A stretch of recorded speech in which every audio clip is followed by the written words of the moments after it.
first of all, the United States has a grotesque history of racism. I don't have to talk about it. After all, slavery can't get worse than that. And the slavery, contrary to what people believe, slavery didn't end. During the Civil War, there was an Emancipation Proclamation, and for about 10, and there were several other constitutional amendments which gave rights to freed slaves. They were never implemented. There were a couple of years after the Civil War when blacks actually had freedom. You know, they had a little land that they could run for political offices and so on and so forth.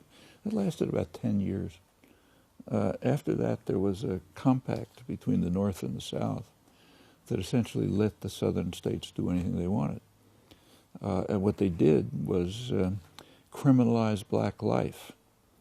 So, for example, if a black man was standing on a street corner, he could be charged with vagrancy.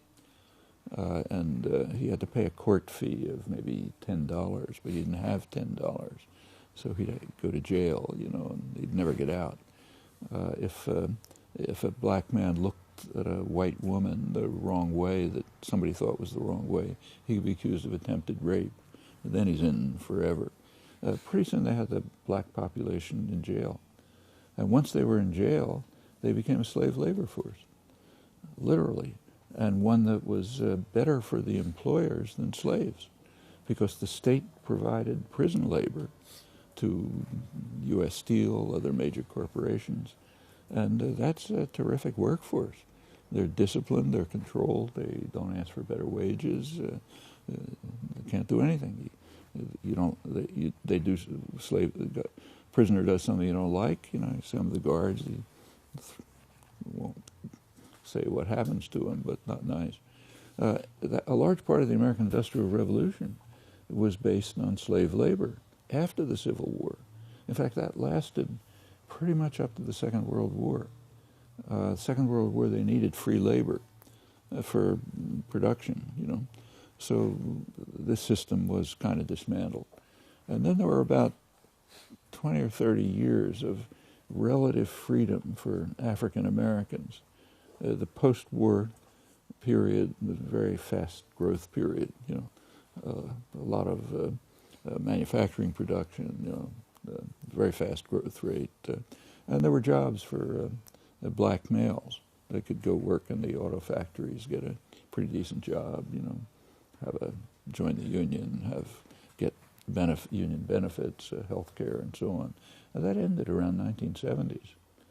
Around the 1970s, when the economy kind of shifted to financialization and offshoring of production, these production opportunities disappeared. And what happened? They were thrown back into jail, literally. You take a look at from about around 1980, incarceration rates in the United States were about the same as Europe. Now they're 5 to 10 times as high. And it's mostly black men, some black women, by now Hispanics. And they're again a slave labor force. They produce for manufacturing industries, sometimes for the state, in jail. They don't sell them in the United States, but in China, you can buy, you used to be able to buy jeans, which are called prison jeans. Did you ever hear of these? No? Anyway, they sell prison jeans to China, made in prisons. So the civil rights, the situation of African Americans in the United States is still pretty awful. I mean, it's kind of like the end of apartheid in South Africa. It did allow blacks to drive in limousines and go to elegant parties and so on. But for the major black population, it's probably worse off than apartheid because it ran into class issues. I mean, what happened is that there was a little bit of a softening, amelioration of the race issue. So you can go to college and, a black could go to MIT and so on, but it's a very thin part of the community. Most of them were worse off than they were before. Well, what happened with the civil rights movement was very striking in this respect. So take Martin Luther King. If there's a Martin Luther King Day, everybody celebrates King every year. But what they celebrate is the early years of the civil rights movement. So everyone repeats his, I have a dream speech and so on.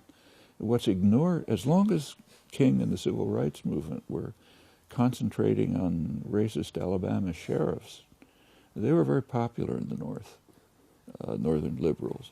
But by the mid-'60s, it was shifting to class issues. Remember that King was assassinated in Memphis when he was participating in a sanitation workers' strike. And he was on his way to Washington to try to organize a poor people's movement. Just in between, 4 minutes left for both answers. Oh, I'm sorry. Okay. So well, very quickly, as soon as it shifted to class issues, he was out the window. And he was irrational, he was getting hysterical, forget about him. He's celebrated for the attack on racist Alabama sheriffs, not when he turned to class issues. And I think that's what you're seeing here too.